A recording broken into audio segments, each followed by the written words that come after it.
ఉమ్. మనం ఇప్పుడు 12 చదివామండి.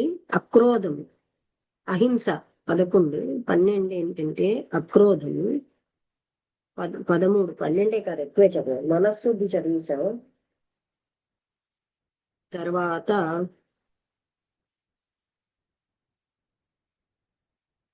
తపస్సు నుంచి రేపు చదువుదాం.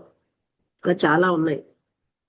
ఇక్కడ తీర్థాలు ఎలాంటివి, తీర్థ స్నానం సంగతి చెప్పమంటే అసలైన తీర్థాలు ఇవి అని మలయాళ స్వామి గారు చెప్పడం మొదలెట్టారు.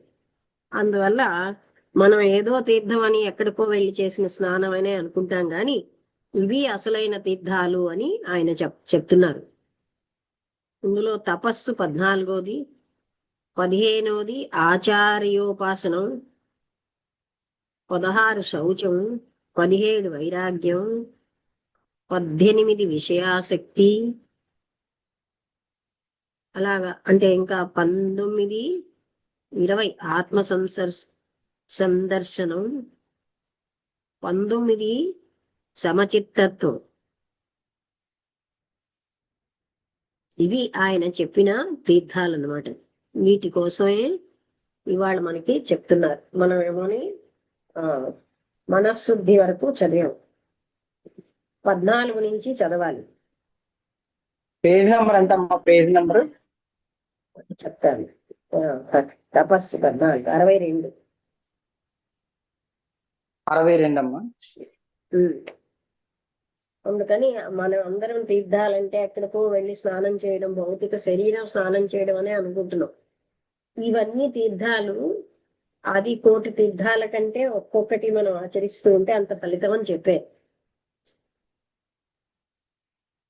అందుకే జ్ఞానుల మాట వింటూ ఉంటే మనకు కొన్ని అజ్ఞానాలు తొలగిపోతాయి. ఎంతో డబ్బులు పెట్టుకుని వెళ్ళి అక్కడెక్కడికో వెళ్ళి స్నానం చేయడమే తీర్థ స్నానం అనుకుంటున్నారు. అలాగే యజ్ఞాల్లోని కృష్ణుడు భగవద్గీతలో ఎన్నో రకాల యజ్ఞం అంటే మనం మామూలుగా చేసే యజ్ఞం కాదు, వాక్కు కూడా, అంటే అవసరం లేనప్పుడు మాట్లాడకుండా ఉండడం, అలా అది వాక్ యజ్ఞం. అలాగే రకరకాల యజ్ఞాలు ఉన్నాయని చూపెట్టారు. యజ్ఞం అంటే కేవలంగా హోమం చేయడం అనే యజ్ఞం కాదు.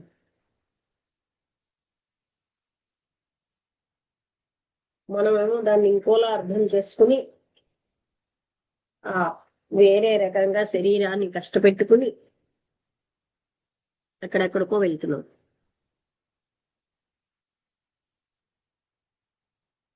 ఇదండి ఇవాళ.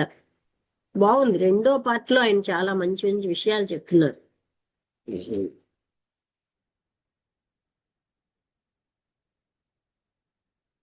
దాన యజ్ఞం, తపో యజ్ఞం అంటూ యజ్ఞాలు కూడా ఇలాగే ఎన్నో. ఇవన్నీ తీర్థాలు. మనమేమో బయటకు వెళ్ళిపోయి ఎక్కడెక్కడో స్నానం చేసేస్తే పుణ్యం వచ్చేస్తుంది అనుకుంటాం. ఇవన్నీ తీర్థాలని చూపెట్టేది. మలయాళ స్వామి వారు మంచి జ్ఞానులు. అందుకనే ఇలాంటి రహస్యాలు మనకు చెప్పగలుగుతున్నారు.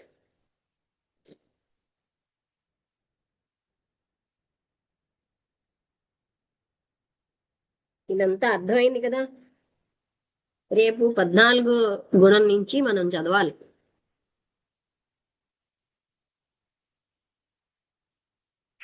అయితే ముగించేస్తున్నాను. అందరికీ నమస్కారం. డౌట్స్ ఉన్నాయా?